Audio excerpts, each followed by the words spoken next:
Hello everyone. In this particular presentation, I will be discussing regarding the adder enhancement techniques, the continued part of my first presentation of adder enhancement techniques, wherein I had discussed regarding the concept of two distinct type of adder circuits, that is carry ripple adder as well as carry select adder. In this particular presentation, I will be discussing on the concept of carry skip adder.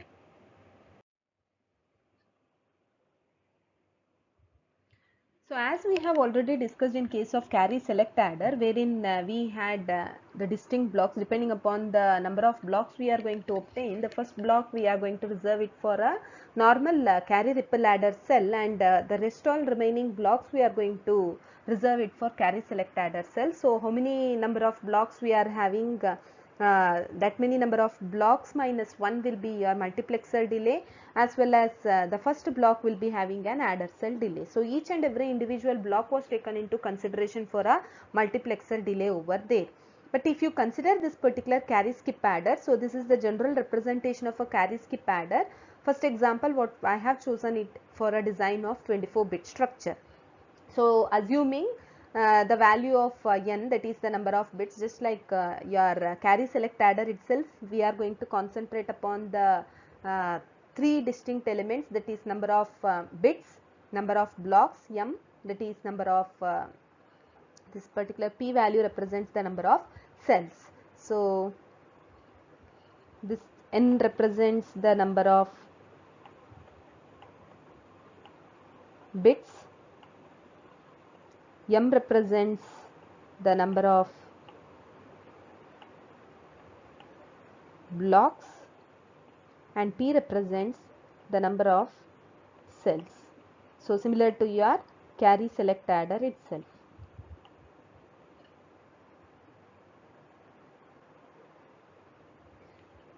So here I have assumed the number of bits as equal to 24. Assume that the number of blocks given was equal to 4.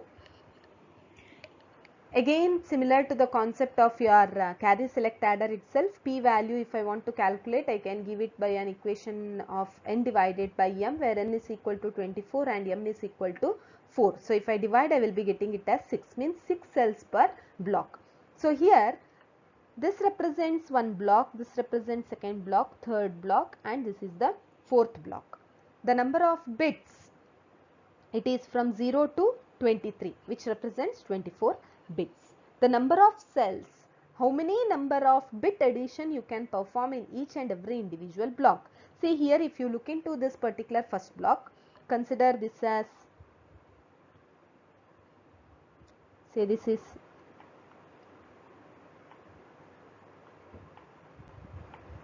first block,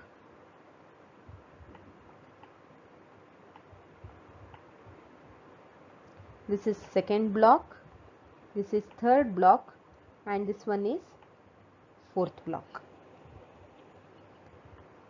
So whatever the number of bits you can see over here, this represents cells.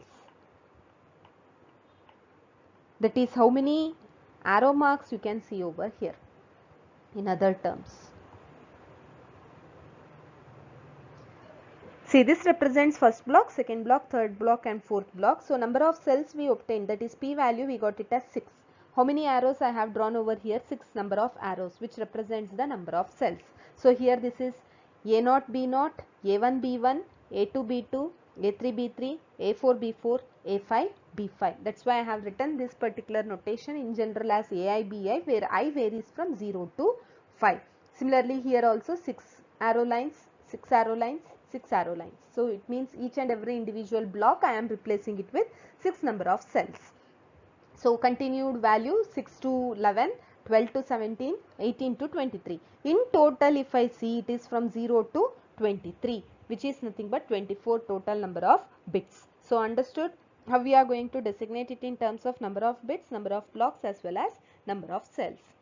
Coming to the operation. So if you remember this particular one block, copy paste depending upon how many number of blocks you need. Number of cells depending upon how many number of cells you require as per the design of value of p. Now if you consider the concept, how to explain the working operation of this, let me tell you one thing. This particular thing, first block, what you are going to see, it is depending upon the number of bits, how much you are going to have for each and every individual cell. So here each and every individual cell should have 6 bits. So I am having AIBI in terms of 6-bit value.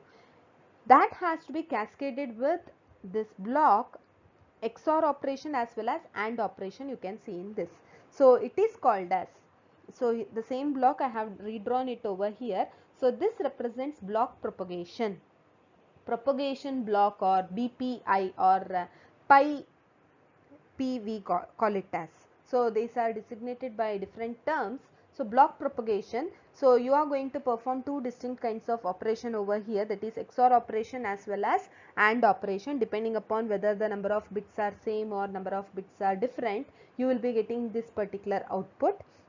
So depending upon this output, whether it is equal to a logical 1 state or logical 0 state, we will call the block propagation value as equal to 1 or block propagation value as equal to 0.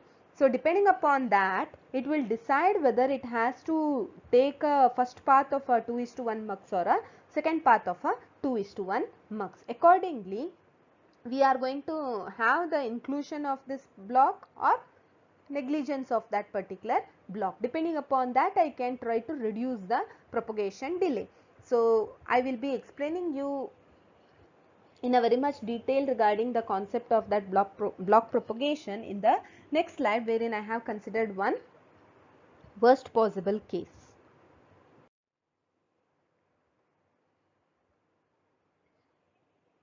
So here this is the same example what I have selected, the previous example itself. So I have 4 blocks. I am having each and every individual block replaced by 6 cells. So it is 0 to 5, 6 to 11, 12 to 17, 18 to 23. Once again it is 24 bit itself.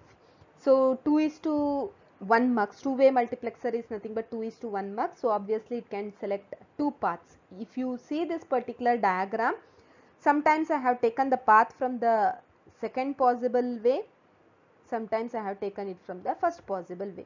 So this is different, this is different. These two are same, last two are same. So somewhere I have marked it with the yellow line inside the block, somewhere I have ignored it, which means that it is not taking this particular path. So what is this pi pi? I am having distinct bits. Say I am having A0, B0, A1, B1, A2, B2, then A3 and B3,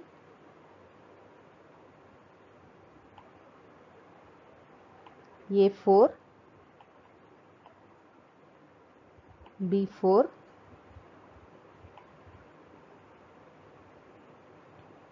last bit in the first block it is A5 and B5. If any one of the bit is same, or I can consider an example wherein both the bit values are same in all the cases, that is A0, B0 can be either equal to logical 0 state and logical 0 state.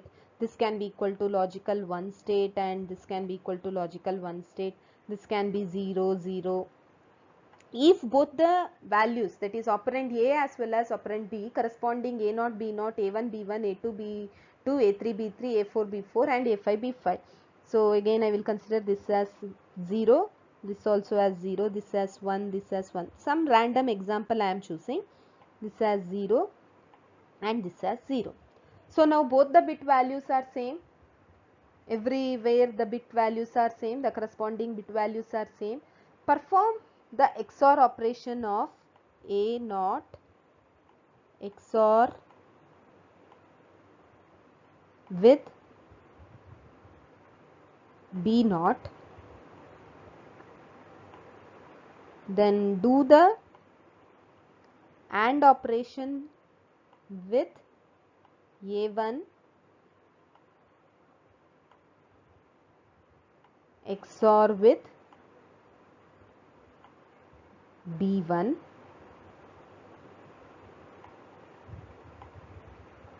do the AND operation with A2 XOR with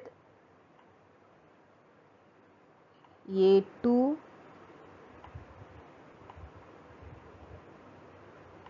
XOR with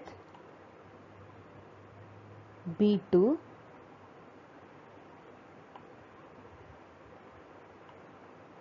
do the AND operation with A3 XOR B3. Similarly, go on continuing with performing the operation till you reach A5 XOR with B5. So, if you do the XOR operation, 0 XOR with 0 is 0, 1 XOR with 1 is 0, 0 XOR with 0 is 0 once again.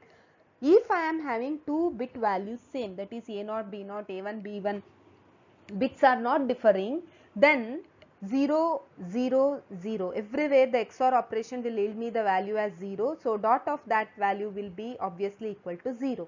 If that value becomes equal to 0, it means that your block propagation value is equal to 0. The output of this block is 0. When does this block propagation value become equal to 1? If they are differing, if all the bits are differing. If this is equal to, say, something like this. This is equal to 1. This is equal to 0. This is equal to 1. This is equal to 0. Sorry, this also equal to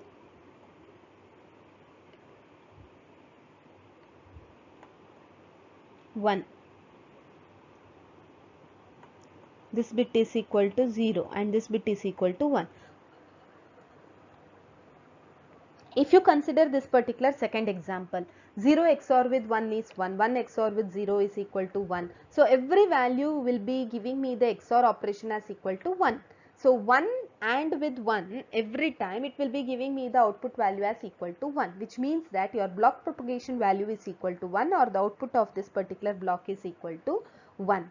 If the block propagated value, that is pi p or bp we call it as, if that particular value yields to a 0 output, it means that there is no carry.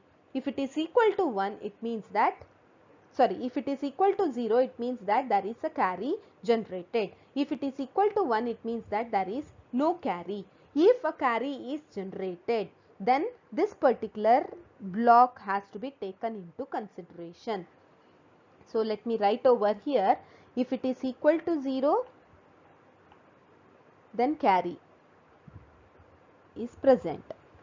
If it is equal to 1, then there is no carry. So, it is equal to 1, which means there is no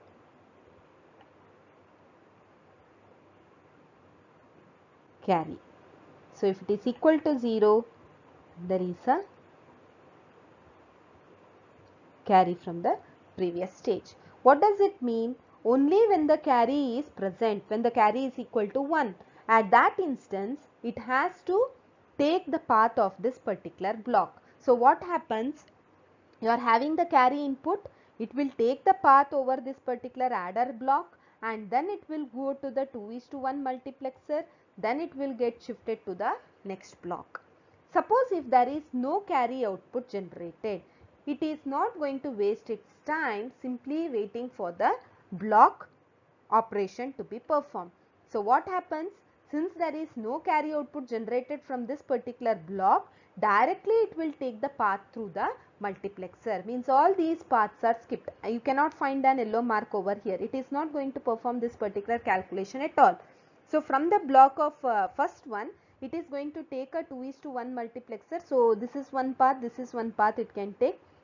If it is taking a path through the block, then it is going to select this one.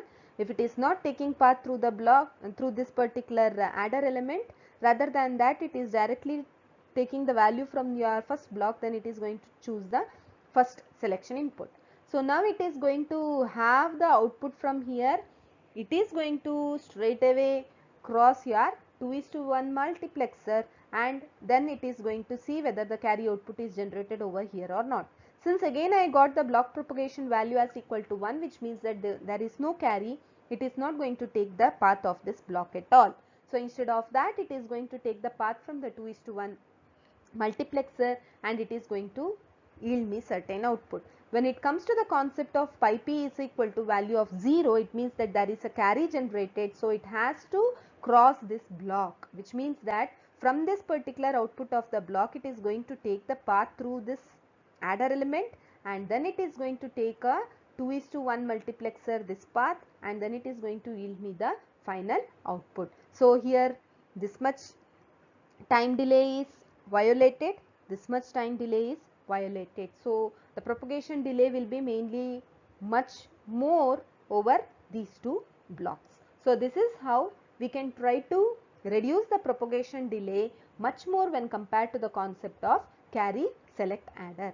So you have to remember this particular equation for the computation time in case of carry skip adder, which is equal to T is nothing but a computation time. 2 into p is the number of cells minus 1, k1 is the this one adder cell delay, whereas k2 is the multiplexer delay.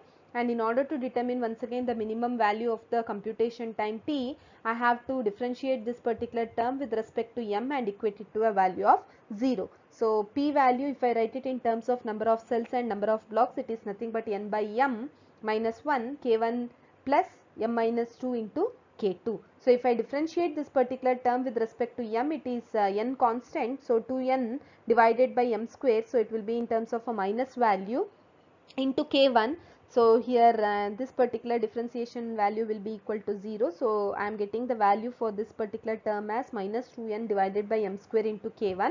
So m into k2, m is constant terms. So if I differentiate, sorry, k2 is a constant term. If I differentiate it with respect to m, so it is nothing but 1 only. So it is 1 into k2, which is written as equal to k2, which is equal to 0. So from this, if I compute the value of if I rearrange this expression, it is something like this. So minus 2n k1 divided by m square is equal to minus k2.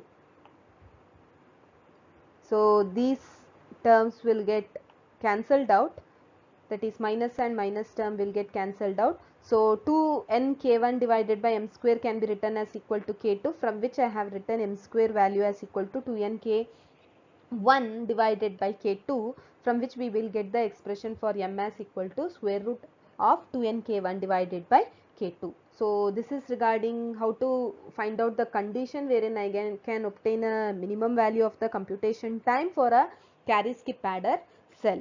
So similar to this, I have solved one more example.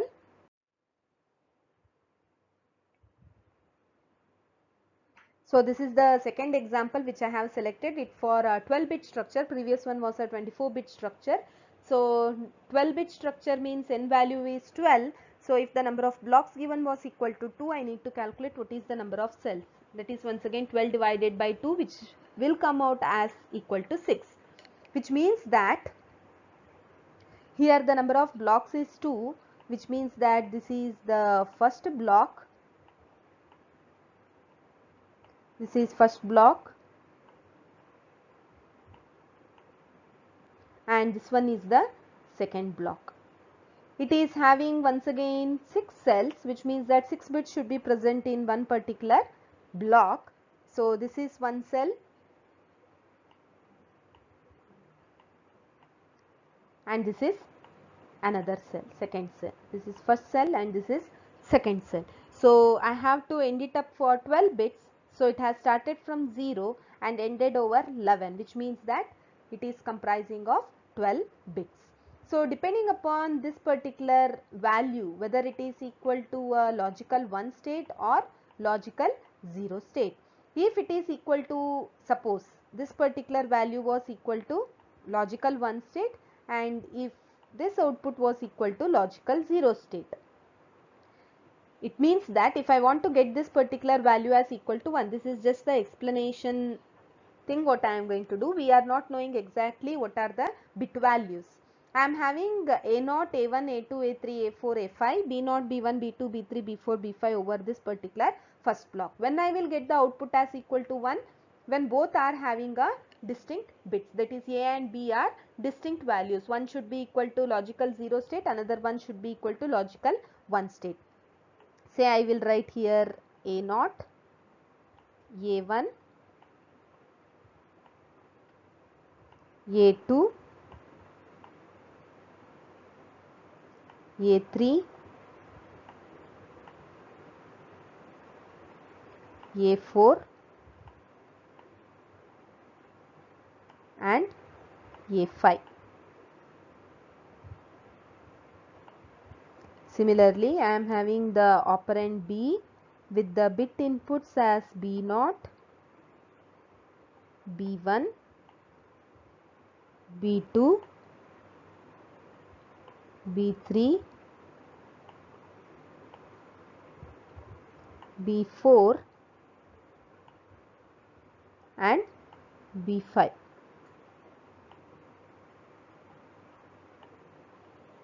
Suppose this is 0, 1, 0, 1, 0 and this is 1, and this is 1, 0, 1, 0, 1 and 0. 0 XOR 1 is 1, 1 XOR with 0 is 1, 0 XOR with 1 is 1, again 1 XOR with 0 is 1, 0 XOR with 1 is 1 and 1 XOR with 0 is 1. If I perform the AND operation, that is dot of all these, if I do the dot, that is AND operation of all these, it will be giving me the value as 1, which will yield the block propagation value as equal to 1. If the block propagation value is equal to 1, it means that there is no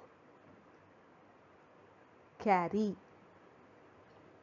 which means that it is not going to propagate through the block. Rather, whatever the input you are going to have here, it is going to take the path in this manner. So it will choose a path from this particular selection mode and I will be tracing out the path directly like this. So this delay is avoided from the adder cell.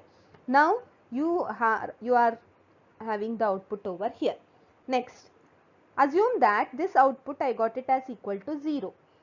In order to get this particular block value propagation as equal to 0, I should have all the terms same, means A0, here it will be starting from A6, right? A6, B6, A7, B7, A8, B8, A9, B9, A10, B10, A11, B11, both the bits, that is A6 and A7, B6, it has to take a value of either equal to a logical 0 state at a time or equal to logical 1 state at a time. Means if all the bits are similar, then there is a chance that I am getting this particular block value as equal to 0. If this value is equal to 0, it means that there is a carry output generated.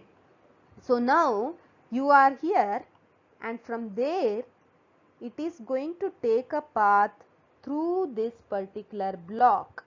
So through this particular block it has to propagate and it will take this path and it will take the second selection mode of your two-way multiplexer and from here it is going to yield the output. So hope you understood this concept. So here the path what it is going to take is what I have represented using an yellow color line, whereas it is skipping this particular block, which is going to reduce the propagation delay. So the propagation delay is getting reduced over here. So hope you understood the concept of carry skip adder, why it is called as skip, because in this particular case if I assume this block propagation value as equal to logical 1 state and this value as equal to logical 0 state, it is not going to take this particular path, which we call it as it is going to skip this particular adder block. whereas it is going to have this particular value as equal to 0, which means that there is a carry generated. So the path it has to take is through this adder block itself. Then it has to take the path out of a multiplexer and it is going to yield you the main output. So hope you understood the concept of carry skip adder. So if you want, you can solve more number of problems based upon different designs. So you only can alter the number of bits as well as number of blocks. Try to calculate the number of cells and assume whichever the block you want to be generating the carry outputs, and whichever the block you don't want to generate the carry outputs. Depending upon that, find out which path or which particular block is skipped and which particular block is getting included in your structure. So hope you understood this concept. Thank you for listening.